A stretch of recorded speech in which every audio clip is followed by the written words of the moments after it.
Hello welcome students. आज हम plus one class का अपना सेकंड लेक्चर शुरू करते हैं जिसका नाम है डायमेंशनल एनालिसिस। हमने लास्ट टाइम कुछ यूनिट्स के बारे में, कुछ मेजरमेंट्स के बारे में कुछ देखा था। अपना ये जो चैप्टर है ये है डायमेंशनल एनालिसिस के बारे में।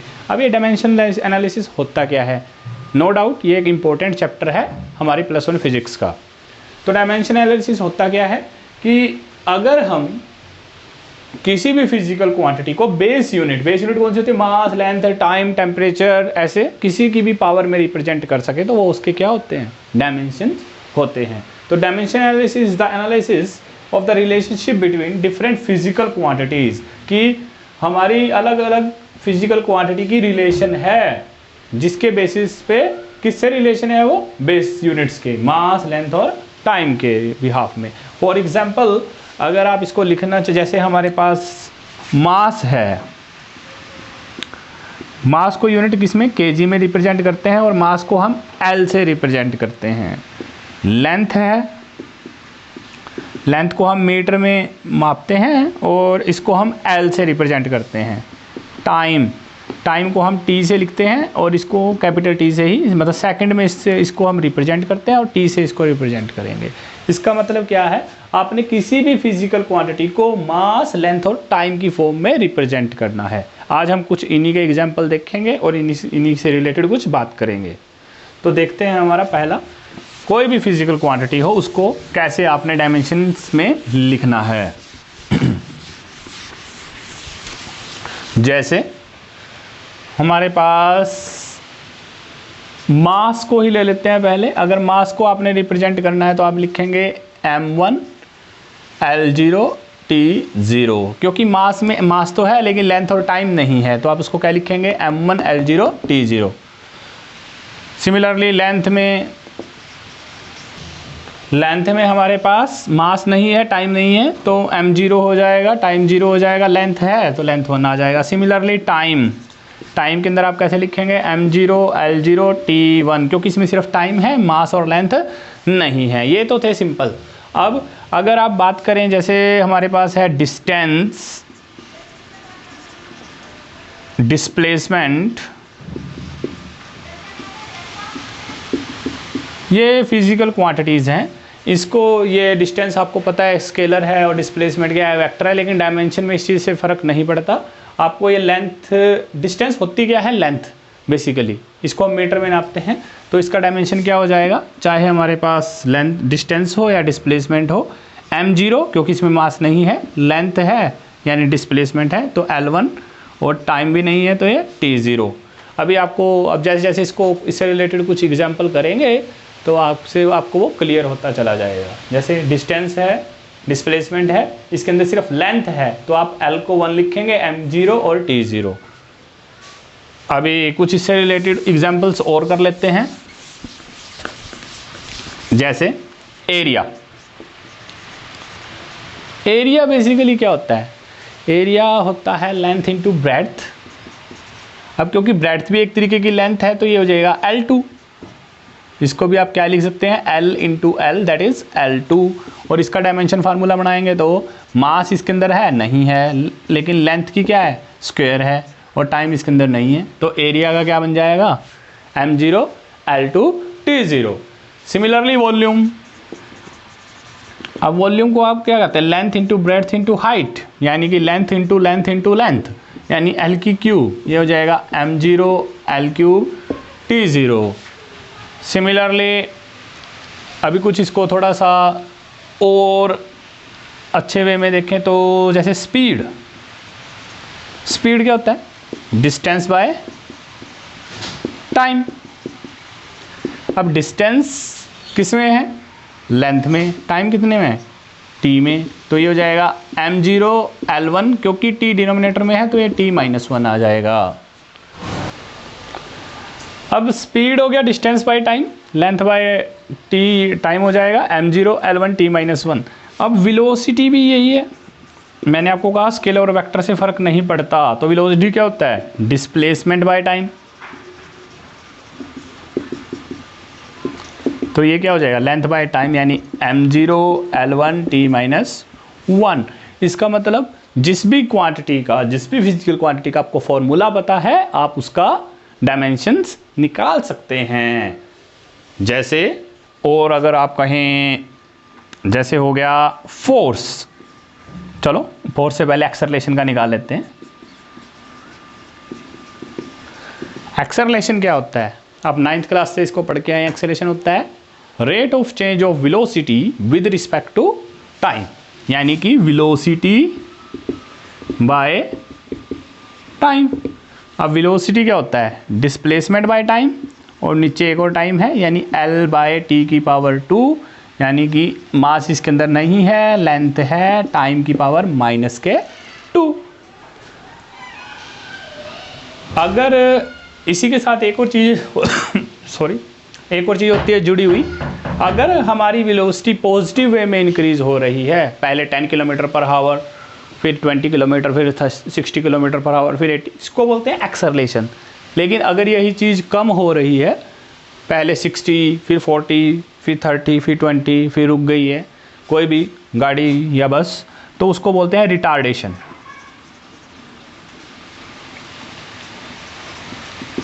ये भी हमारे पास क्या होगा? Velocity by time, and same dimension formula हो जाएगा रिटार्डेशन का भी। अब थोड़ा इसको और आगे लेके चलें तो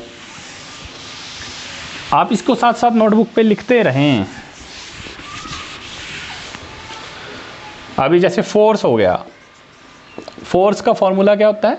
F से इसको रिप्रेजेंट करते हैं, और ये होता है ma, मास इंटू एक्सेलरेशन। मास का डायमेंशन फार्मूला m1, एक्सेलरेशन का अभी निकाला था L1t-2।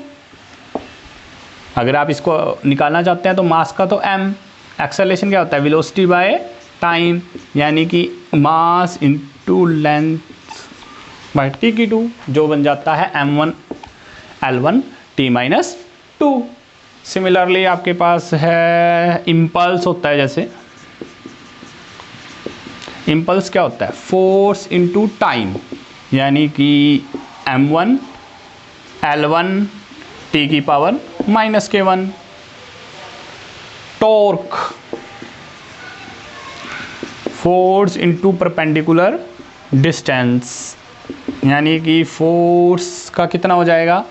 m1 L1t-2, और एक और लेंथ है परपेंडिकुलर डिस्टेंस, तो ये बन जाएगा m1 L2t-2। ये हो गया आपके पास टॉर्क। सिमिलरली आपके पास है जैसे वर्क डन। वर्क डन का फार्मूला क्या होता है? Force into displacement. तो वर्क डन हो जाएगा फोर्स इंटू डिस्प्लेसमेंट। फोर्स का कितना है? m1 L1t-2, और डिस्प्लेसमेंट हो गया L, तो ये एग्जैक्टली आ जाएगा m1 L2t-2। सिमिलरली एनर्जी का भी यही बनेगा। कोई भी एनर्जी हो, एनर्जी क्या होता है? इक्वल टू वर्क डन ही होता है एनर्जी भी, तो ये आ जाएगा m1 L2t-2। अब यहाँ पे नोट करने की एक बात है, उसको देख लेते हैं। डायमेंशन हमें एक फैसिलिटी प्रोवाइड करता है कि सारी की सारी एनर्जीज, चाहे कोई भी एनर्जी हो, मतलब एक तरीके की कोई क्वांटिटी है, तो सबकी हमारे पास डायमेंशन सेम होंगे। जिनके पीछे एनर्जी लगी तो सबकी सेम ही डायमेंशन फार्मूला होगा। जैसे कोई भी वेलोसिटी हो, कोई भी फोर्स हो, सबका डायमेंशन फार्मूला m1 L1t-2 ही होगा। सिमिलरली जैसे अगर निकाल के देखें तो हमारे पास जैसे काइनेटिक एनर्जी होता है हाफ mv²। डायमेंशन लेते टाइम ये हो जाएगा डायमेंशन लेस कांस्टेंट 1/2, कोई भी नंबर हो वो हमारे पास कांस्टेंट होता है और वो डायमेंशन लेस होता है। बचा क्या? m1v/2, यानी कि मास का m1 और वेलोसिटी का होता है Lt-1 का होल स्क्वायर, यानी m1 L2t-2। तो ये क्या एनर्जी के साथ नहीं मैच करता? तो कोई भी एनर्जी हो, जिसकी जैसे काइनेटिक एनर्जी हो गया, एनर्जी का जो डायमेंशन फार्मूला है वही हर एक एनर्जी का फॉर्मूला होगा। अब इसी के साथ साथ आता है जैसे एक्सेलरेशन ड्यू टू ग्रेविटी।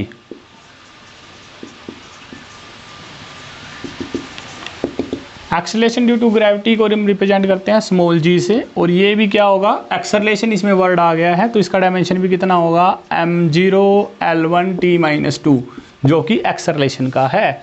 अब आप कह दें कि पोटेंशियल एनर्जी क्या होता है, पोटेंशियल एनर्जी होता है mgh, ये फार्मूला होता है।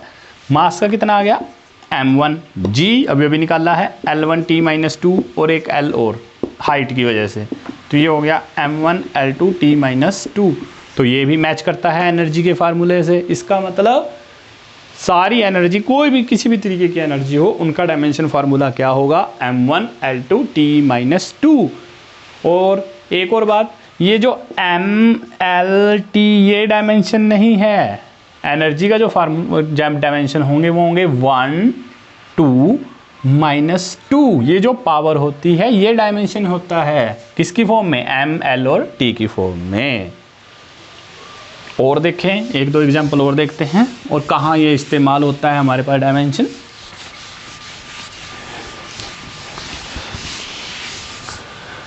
इसके अलावा अगर आप करें जैसे प्रेशर, प्रेशर क्या होता है, force per unit area. Force क्या हो गया F, एरिया क्या हो गया A।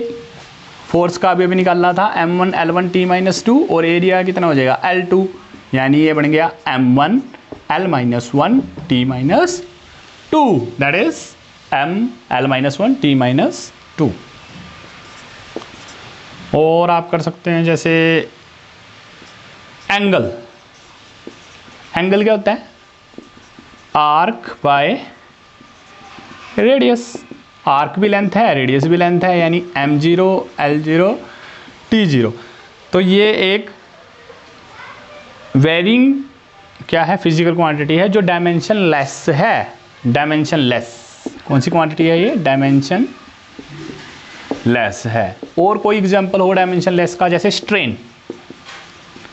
स्ट्रेन क्या होता है, change in length bye original length, यानी कि m0 L0 T0, ये भी डायमेंशन लेस है, लेकिन कांस्टेंट नहीं है, ये वेरिएबल है। अब इन्हीं के साथ साथ अगर आप एंगल की यूनिट देखें, एंगल की यूनिट जो होती है डिग्री, डिग्री नहीं होती कभी भी, हमेशा क्या होगी, रेडियन। रेडियन इज द ऐसा यूनिट ऑफ एंगल। इसको थोड़ा और आगे लेके चलें तो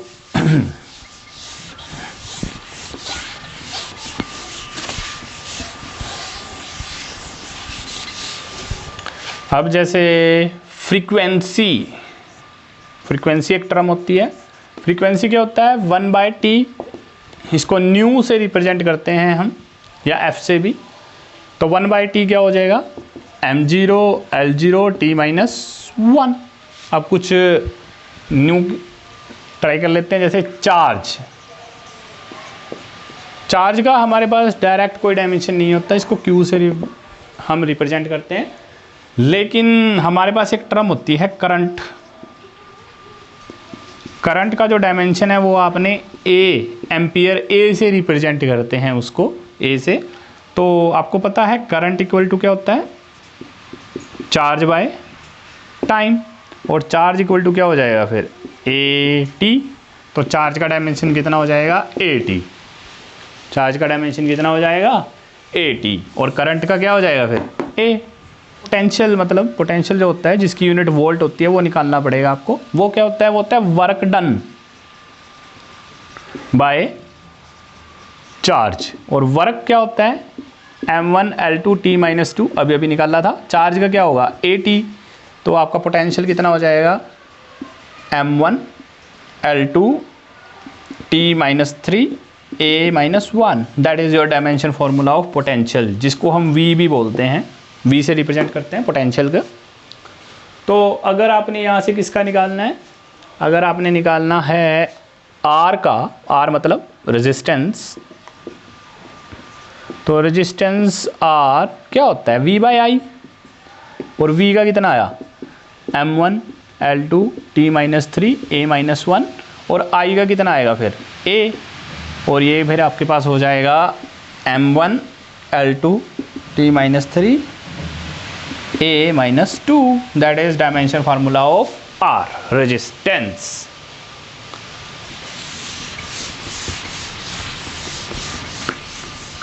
अब इसका यूज कहाँ हो सकता है, और अगर आप इसी को आगे लेके चलें, जैसे मोमेंटम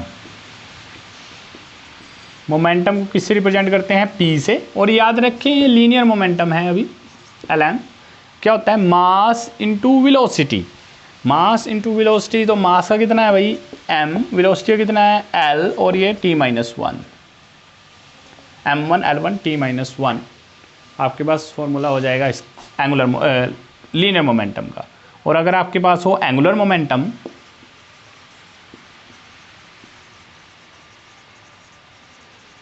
तो फार्मूला हो जाता है mvr, तो इसके साथ m1 l2 t-1 आ जाएगा। एक रेडियस भी मल्टीप्लाई हो जाता है इसके साथ। अब ऐसे बहुत सारे डायमेंशंस हैं, आप इनको ट्राई करें और नोटबुक पे लिखें। जिनमें आपको दिक्कत आती है तो आप बताएं। बस मेन बात क्या है कि आपको क्या याद होना चाहिए, उसका फॉर्मूला। अगर आपको उसका फॉर्मूला पता है तो आप किसी का भी डायमेंशन निकाल सकते हैं, किसी का भी।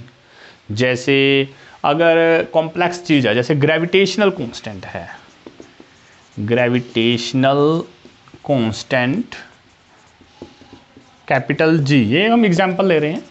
जैसे हमने इसका डायमेंशन फार्मूला निकालना है G, और सपोज करो हमें ये आता ही नहीं, तो कैसे निकाल लेंगे।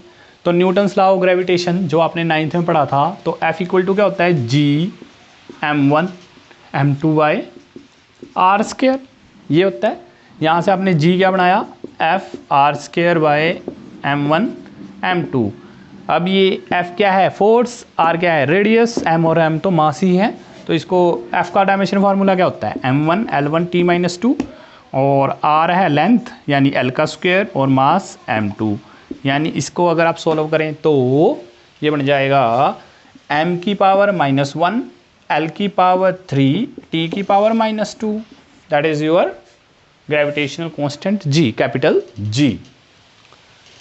तो अगर आपको किसी चीज़ का फार्मूला पता है तो आप उसका डायमेंशन फार्मूला निकाल सकते हैं। इसका सिंपल मीनिंग ये है।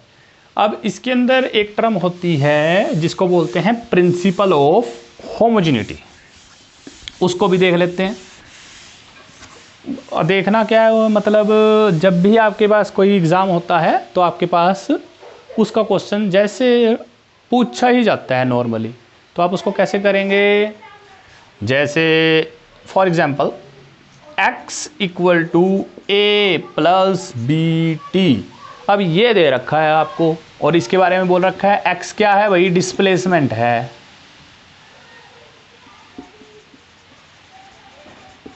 और t क्या है, टाइम है, और कह दिया a और b के आप डायमेंशन निकाल लो। तो कैसे निकालेंगे, इसमें लगेगा प्रिंसिपल ऑफ होमोजेनिटी। उसका मतलब क्या होता है, डेफिनेशन से ज़्यादा आप उसको निकालने का तरीका देख लें। तो उसके लिए आप क्या करें, उसका कहने का मतलब है होमोजेनिटी का कि जो लेफ्ट हैंड साइड है वो किसका डायमेंशन के इक्वल होगा, जो राइट हैंड साइड की टर्म्स के इक्वल होगा। तो इसको निकाल लेंगे कैसे, सॉल्यूशन का फॉर्मूला बना देंगे। x इसको भी इक्वल टू से इधर ले आएँ -a, और bt को भी ले आएँ माइनस के bt इक्वल टू 0। इसका मतलब x a और bt इनके डायमेंशंस क्या होंगे, सेम होंगे। अब x क्या है, डिस्प्लेसमेंट, और इसका डायमेंशन कितना हो जाएगा फिर L1 m0 L1 t0। तो a के डायमेंशन भी कितने हो जाएंगे, m0 L1 t0। Similarly m0 L1 t0 यही किसका डायमेंशन होगा, b और t का, और t के। तो इसके मैं दोबारा बता देता हूँ आपको कि जैसे जो डायमेंशन हमारे x के होंगे वही a के होंगे, वही bt के होंगे, bt के पूरे के होंगे, ना कि सिर्फ b के। तो आप हर एक की वैल्यू निकाल लेंगे ऐसे। x है डिस्प्लेसमेंट m0 L1 t0, और a के डायमेंशन कितने होंगे फिर x के इक्वलेंट, और bt के भी किसके होंगे, x के इक्वलेंट। तो आप bt से निकाल लेंगे b के, कैसे, bt भी किसके इक्वलेंट है, x के, और b के क्या हो जाएंगे x बाई t, यानी कि b के डायमेंशन क्या होंगे m0 L1 t0, और टाइम के क्या है t1, यानी m0 L1 t-1। ये आप इस तरीके से आप इस क्वेश्चन को सॉल्व आउट कर सकते हैं। और एक और बात जो नॉर्मली +1 क्लास के स्टूडेंट्स करते हैं हमारे पास, कि किसी भी चीज़ की जो पावर होती है तो वो 1 के इक्वलेंट होता है, ना कि 0 के। अगर किसी की भी पावर 0 है तो वो किसके इक्वल होता है, 1 के, ना कि 0 के। ये बात याद रखें और इससे रिलेटेड आप डायमेंशन निकाल लें। अगली वीडियो के अंदर हम कुछ इससे रिलेटेड क्या करेंगे, एप्लीकेशंस करेंगे कि कहाँ डायमेंशन यूज़ होगा और क्यों इतना इंपॉर्टेंट चैप्टर है ये हमारे लिए। तो तब तक के लिए आप तैयारी करते रहें। Thank you.